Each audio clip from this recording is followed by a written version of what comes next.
nas na Kufner 50 jedrilici. Upravo smo završili testiranje. Koliko je nama poznato, ovo je prvo testiranje uopćenito Kufner jedrilica. Ovdje najuočljivije razlika od drugih čarter brodova je ovaj neobičan raspored salona koji je napravljen s namjerom da sve bude ne multifunkcionalno, nego da bude tu na mjestu gdje je. Dakle, ovo je čvrsti stol, on se ne spušta, ne pomiče, ne otvara, ali oko njega stane i do 11 odraslih osoba, a sam šank u sredini između stola i kuhinje je odlična stvar jer kad se jedri u ovako širokom brodu, da ne padate s jedne ili s druge strane. Dakle, odmah nakon salona, s jedne i s druge strane nalaze se kreveti na kat, ali ovo nisu male dječje kabine ili kako bi u nekim brodovima bili spremište, već prave kabine gdje stanu odrasle osobe, čak i krupnije osobe.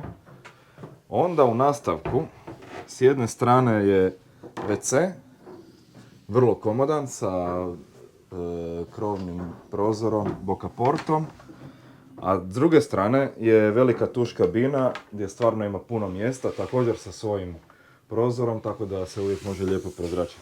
Napred u provi je tipična kabina sa V ležajem, pristojne veličine, pogledati još krmene kabine. Dakle, i s jedne i s druge strane imamo jednake simetrične kabine. S jedne strane imamo WC sa tuš kabinom.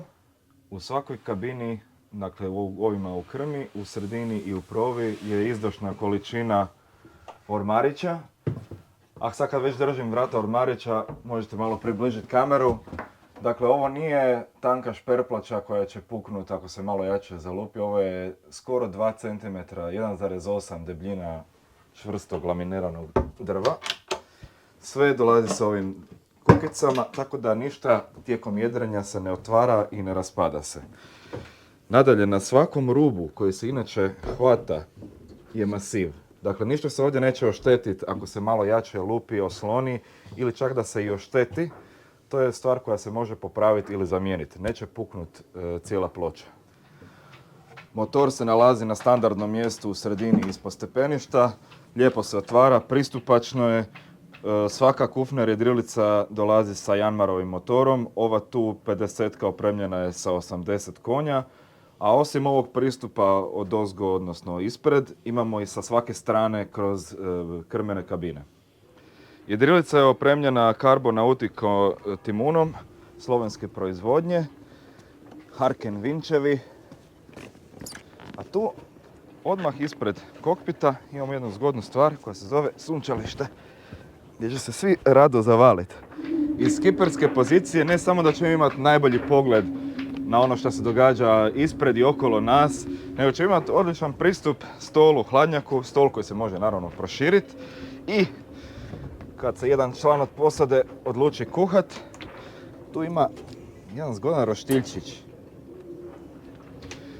Prilaz do platforme je vrlo jednostavan, a platforma je jako izdašne veličine, odlična za kupanje, ali i odlična za komunikaciju sa kopnom. Kao što vidite, na podu je tikovina. Ona se nalazi na cijeloj palubi i na kokpitu i u kabinama.